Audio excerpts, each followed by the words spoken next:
The Chandeleur Island chain, located in the northern Gulf of Mexico, is a critical storm buffer and an essential wildlife habitat for Louisiana. A large-scale restoration project is underway to rebuild the island, which is experiencing rapid land loss. Scientists project that the shrinking barrier islands will imperil 75 at-risk species of wildlife. Here's a look at efforts to restore the balance of Mother Nature in coastal waters. You're watching Chandeleur gulls hatch on Chandeleur Island. The species is unique to the island, and each hatchling is a huge victory for Mother Nature on this imperiled barrier island that serves as essential wildlife habitat and a storm buffer for Louisiana. At one point was the largest concentration of colonial nesting birds in the northern Gulf of Mexico. Unfortunately, as the islands have deteriorated, that's not the case anymore, but it's still immensely important in terms of bird nesting habitat and bird roosting habitat. It hosts the most diverse assemblage of seagrasses in the northern Gulf of Mexico. It's one of the only places in the state of Louisiana that does grow seagrasses, which are really important, not just for birds, ducks, and other wildlife, but many fish and crabs, crustaceans, shrimp, you name it. The Chandeleur Islands are also home to Kemp's Ridley sea turtles, the most endangered sea turtle on the planet. Recent sea turtle crawls documented to cross the island show promise that continued restoration efforts will help the population thrive. We've been working on the Chandeleur Islands for decades. This is our first opportunity to really reinvest in the complete restoration of the island skeleton and try to put back the sand that's been lost over the years due to the storms like Katrina's and others that have washed along the shore and redistributed that sand into shallow waters.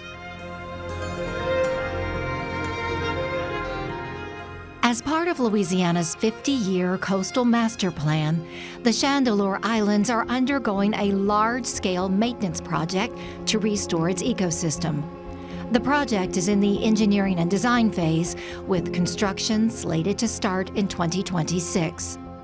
We will bring a large dredge out there. You can almost think of it like a vacuum cleaner that'll suck up sand off the bottom of the Gulf of Mexico and the Sound, and they'll either pump it or barge it a short distance from where they're taking it and put it right back on the island where it came from.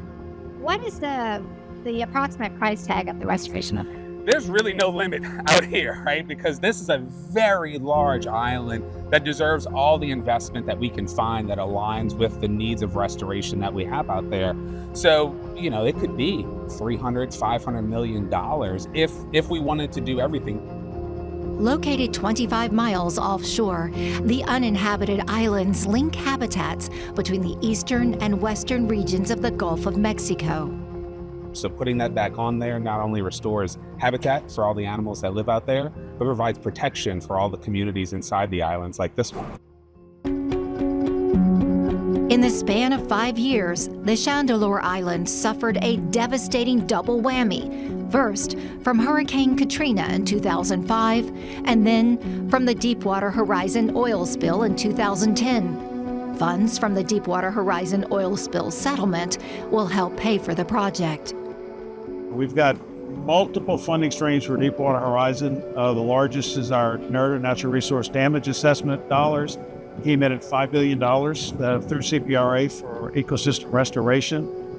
Those monies have been going toward ecosystem restoration since about 2016. A large portion of the Chandeleur restoration dollars will come from that selected pot. We're also looking at the Restore Act funds. The Restore Act dollars, we're requesting a large sum of money through the next funding priority list through Restore.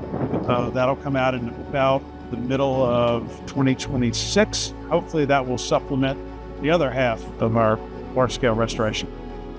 In 1904, President Theodore Roosevelt designated the Chandeleur Islands chain as a national wildlife refuge.